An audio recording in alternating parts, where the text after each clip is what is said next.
다 함께 사도신경으로 신앙 고백하심으로 8월 2일 일요일 새벽 기도를 시작하겠습니다.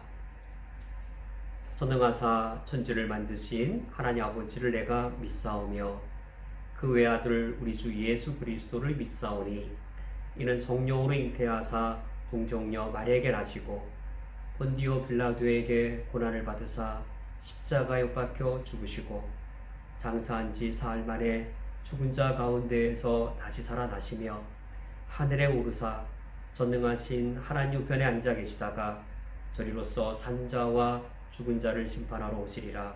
성령을 믿사오며 거룩한 공예와 성도가 서로 교통하는 것과 죄를 사하여 주시는 것과 몸이 다시 사는 것과 영원히 사는 것을 믿사옵나이다. 아멘. 하나님 아버지, 오늘 하루를 시작할 때에 하나님 앞에서 시작합니다.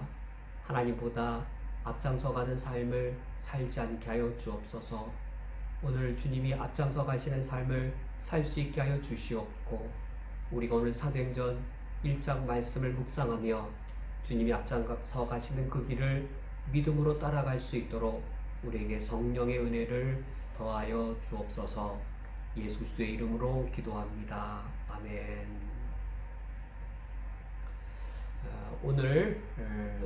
오늘부터 사도행전의 말씀을 함께 보시겠습니다. 오늘은 사도행전 1장 1절에서 5절까지의 말씀입니다. 신약성경 187쪽에 있습니다. 오늘 성경 말씀을 제가 봉독해 드리겠습니다. 데오빌로여, 내가 먼저 쓴 글에는 무릇 예수께서 행하시며 가르치시기를 시작하신부터 그가 택하신 사도들에게 성령으로 명하시고 승천하신 날까지의 일을 기록하였노라. 그가 고난 받으신 후에 또한 그들에게 확실한 많은 증거로 친히 살아계심을 나타내사 40일 동안 그들에게 보이시며 하나님 나라의 일을 말씀하시니라. 사도와 함께 모이사 그들에게 분부하여 이르시되 예루살렘을 떠나지 말고 내게서 들은 바 아버지께서 약속하신 것을 기다리라. 요한은 물로 세례를 베풀었으나 너희는 몇 날이 못되어 성령으로 세례를 받으리라 하셨느니라. 아멘. 우리가 오늘 사도행전의 가장 앞부분 시작되는 말씀을 함께 읽었습니다. 사도행전은 누가가 기록한 성경입니다. 누가가 데오빌로여라는 사람에게 이 사도행전 성경을 기록하여 헌정하게 되었습니다. 누가가 사도행전을 기록할 때에 어떠한 이야기에서부터 누구에 관한 이야기에서부터 시작하는가를 보면 1절 말씀에 무릇 예수께서 행하시며 라고 하여서 사도행전도 예수님의 이야기로 시작하는 것을 볼 수 있습니다. 누가가 사도행전보다 앞서 누가복음도 기록했습니다. 1장 1절과 2절에 보면 누가복음에서는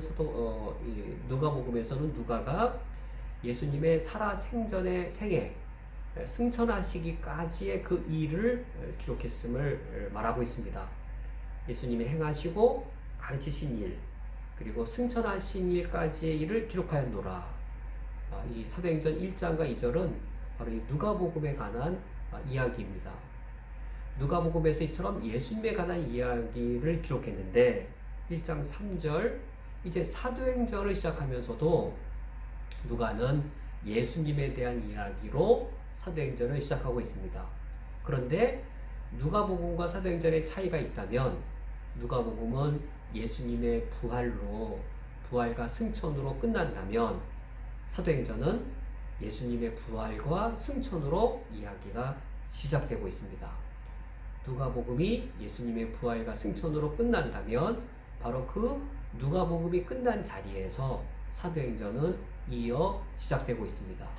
예수님의 부활과 승천의 이야기로 예수님의 사도행전의 이야기가 시작되고 있습니다. 그리하여 이 누가복음의 1장의 앞부분을 보면 예수님이 부활하셔서 누구를 만나셨는지, 그리고 어떠한 일을 하셨는지를, 또 부활하신 후 얼마나 이 땅에 계셨는지를 이 누가가 기록하고 있습니다. 3절과 4절 말씀을 보면은 예수님이 부활하신 후 가장 먼저 하신 일은 자신이 친히 살아나신, 부활하신 것이 확실하다는 사실을 제자들에게 보여주신 것이었습니다. 또 3절 말씀에 그들에게 확실한 많은 증거로 친히 살아계심을 나타내사 40일 동안 그들에게 보이시며, 여기 보이시며라는 말이 중요합니다. 보다, 본자, 제자들은 예수님의 부활을 본 자들입니다. 본 자가 목격자이고 본자가 증인이 되는 겁니다. 제자들은 예수님의 부활을 본 자들, 예수님의 부활의 목격자들, 그래야 예수님의 부활의 증인이 될 수 있는 자들이 되었습니다. 예수님은 40일 동안 예수님이 부활하신 사실을 그들에게 보여주셨고, 제자들이 예수님 부활을 목격한 자들입니다. 근데 단순히 제자들이 예수님의 부활을 본 정도가 아닙니다. 3절 말씀에 하나님 나라의 일을 말씀하시니라. 그리하여 제자들은 그들의 눈으로는 부활하신 예수님의 모습을 목격했습니다. 그리고 그들의 귀로는 예수님의 말씀, 하나님 나라의 일을 가르치시는 예수님의 말씀을 그들의 귀로 들었습니다. 그리고 또 한 가지가 있습니다. 예수님이 부활하신 후 누구와 무엇을 하셨는가? 또 한 가지가 4절입니다. 사도와 함께 모이사라고 되어 있습니다. 예수님은 사도들과 함께 모이셨습니다. 그런데 이 모이다란 말이 또 다르게 번역될 수 있습니다. 먹으셨다, 제자들과 함께 음식을 드셨다, 먹었다로 번역될 수 있습니다. 그리하여 우리가 또 다른 성경 번역들을 보면, 또 다른 성경의 번역, 특히 영어 성경의 번역을 보면 사도들과 함께 먹으셨다로 번역되어 있습니다. 그러므로 제자들은 부활하신 예수님을 환상으로 이렇게 본 게 아니고, 제자들이 예수님의 부활을 보았는데 허상을 본 것이 아니고 직접 그들의 귀로 예수의 말씀을 들었습니다. 예수님의 말씀을 들어도 무슨 환청의 소리를 들은 게 아니고 예수님과 함께 음식을 그들의 입으로 먹었습니다. 예수님이 부활하신 걸 눈으로 보고 그들의 귀로 예수님의 분명한 목소리를 들었고, 그리고 그들은 예수님이 음식 드시는, 육체로 부활하셔서 음식 드시는 모습을 볼 뿐만 아니라 함께 그들이 육체로 부활하신 예수님과 함께 음식을 육체로 그들이 함께 먹었습니다.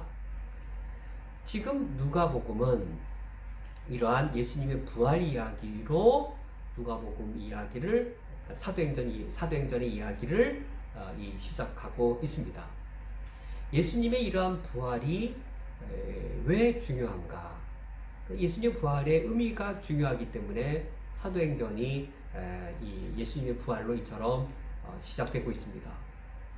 누가복음에서 예수님의 부활이 어떤 사건인지, 그리고 어떤 의미인지는 누가복음에서 이미 누가가 가르쳤습니다. 예수님의 부활이란 죽음의 정복이었습니다. 나는 부활이요 생명이니, 요한복음 말씀에 따르면, 그것처럼 예수님의 부활은 사망을 정복한 사건이었습니다. 죽음을 패망시킨 사건이 바로 예수님의 부활이었습니다. 그리고 부활이란 새로운 생명을 창조하고 새 생명을 성취한 사건이었습니다. 누가복음에서 바로 이런 예수님의 부활을 서던한 이후에, 가르친 이후에 바로 그 예수님의 부활 사건으로 누가는 사도행전을 시작하고 있습니다. 이제 사도행전 2장, 3장, 4장에 가면 어떤 이야기가 전개될까요? 우리가 사도행전 1장부터 마지막 사도행전 28장까지 읽어 내려갈 때 우리가 목격하게 될 사건은 바로 이겁니다.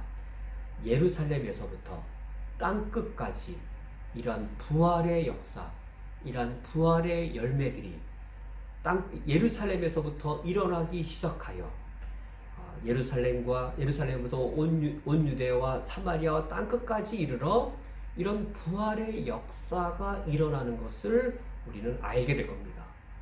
어떻게 그 일이 일어나고 누가 그런 부활의 역사를 성취하는가? 바로 성령님입니다.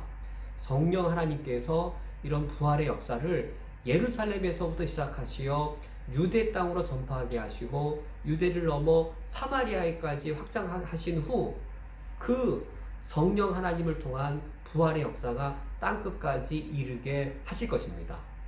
그래야 예수님께서 우리가 오늘 읽은 본문 4절 말씀에 제자들에게 분부하신 바가 이겁니다. 예루살렘을 떠나지 말고 내게서 들은 바 아버지께서 약속하신 것을 기다리라. 이 아버지께서 약속하신 것은 5절 말씀에 의하면 성령님인 거죠. 약속하신 성령. 아버지께서 약속하신 성령을 기다려라. 그 성령께서 오셔서 너희들이 성령으로 세례를 받으리라. 성령으로 세례를 받는다는 말이 무엇이겠습니까? 성령으로 세례를 받는다는 말은 이런 의미입니다. 예수님의 부활이 죽음을 정복했고 예수님의 부활이 새 생명을 창조하여 새 생명을 성취했습니다. 성령께서 그것을 예수 그리스도 믿는 자들에게 누리게 하십니다. 그것이 성령으로 세례받는 겁니다. 우리가 예수 그리스도를 믿어 성령으로 세례를 받을 때 성령님께서는 우리로 하여금 죽음의 정복을 누리게 하시고 새 생명의 창조를 누리게 하셔서 우리가 죽음의 세상을 살지라도 죽음의 정복을 누리게 하시고 그리고 예수님이 창조하신 새 생명을 누려서 이 땅을 살아갈 때 생명의 기쁨, 풍요로운 생명을 누리게 하시는 것, 바로 그것입니다. 사도행전의 역사가 바로 그겁니다. 사도행전을 읽어갈 때 이처럼 성령께서 오셔서 사망으로 뒤덮인 이 세상에 죽음이 정복당한 것을 누리게 하시고 예수님이 부활로 성취하신 새 생명의 기쁨과 새 생명의 풍요를 누리게 하시는 일, 그것이 사도행전의 성령의 역사로 기록되어져 있습니다. 우리가 사도행전을 계속 읽어가면서 바로 이러한 성령의 역사를 우리가 읽게 되기를 원합니다. 오늘 말씀을 맺도록 하겠습니다. 우리가 지금 살아가는 이 쿠웨이트 땅과 이 온 세상에 죽음의 그림자와 죽음의 무게와 죽음의 염려들이 있습니다. 특히 코로나 바이러스로 인해서 그 죽음의 무게가 너무 무거워서 인생의 무게가 너무나도 고달픈 인생과 이 삶의 모습들이 많이 있습니다. 우리에게도 있습니다. 우리가 오늘 말씀을 기억하시면서 우리가 예수 그리스도를 믿음으로 성령을 통해 이미 누린 은혜가 무엇인지, 이미 받은 은혜가 무엇인지 깊이 묵상하시기를 권면드립니다. 예수 그리스도를 믿음으로 우리는 부활 생명을 이미 누린 자들입니다. 죽음의 정복을 누린 자들입니다. 이미 우리가 그 은혜를 누리고 있습니다. 코로나 바이러스의 어려움이 큰 이때에 예수님께서 약속하신 성령을 통하여 우리에게 어떤 은혜를 이미 누리게 하셨는지를 깊이 묵상하시는 아침이 되기를 원합니다. 또 한 가지는 내 옆에 내 가까운 이웃 중에 내 가까운 친구 중에 죽음의 그늘, 죽음의 무게, 죽음의 시련 속에 인생을 무겁게 살아가시는 그런 이 이웃이, 친구가 내 가까이에 있다면 바로 그분이 바로 이런 예수 그리스도의 부활을 통한 큰 은혜, 성령께서 베풀어 주신 이 큰 놀란 은혜를 그분이 누리실 수 있도록 그분의 영혼을 위하여 오늘 이 아침에, 이 새벽에 기도할 수 있기 원합니다. 함께 기도하시겠습니다. 하나님 아버지시여, 성령께서 오셔서 예수 그리스도의 그 부활로 말미암은 은혜를 예수 그리스도 믿는 우리에게 누리게 해주신 것을 감사드립니다. 우리의 삶 가운데 죽음의 커다란 무게가 있을지라도 우리에게 이미 예수 그리스도의 부활의 은혜와 은총을 성령을 통하여 누리게 하셨사오니 그 은혜를 힘입어 오늘 하루를 살아내게 하여 주옵소서. 힘있게 살아내게 해 주옵소서. 하나님의 함께 하심을 저희들 의지하여 오늘도 담대하게 하루를 살아가게 하여 주시되, 아직 이 예수 그리스도의 은혜를 알지 못하는 내가 사랑하는 가까운 이웃들이 있다면 그 이웃에게도, 나의 사랑하는 형제에게도, 나의 친구에게도 성령 하나님이 베풀어 주시는 이 놀라운 은혜를 함께 누릴 수 있도록 하나님께서 함께 해 주시기 원합니다. 예수 그리스도의 이름으로 기도합니다. 아멘. 주기도로 예배를 마치겠습니다. 하늘에 계신 우리 아버지여, 이름이 거룩히 여김을 받으시오며 나라가 임하시오며 뜻이 하늘에서 이루어진 것 같이 땅에서도 이루어지이다. 오늘 우리에게 일용할 양식을 주시옵고, 우리가 우리에게 죄 지은 자를 사하여 준 것 같이 우리 죄를 사하여 주시옵고, 우리를 시험에 들게 하지 마시옵고 다만 악에서 구하시옵소서. 나라와 권세와 영광이 아버지께 영원히 있사옵나이다. 아멘.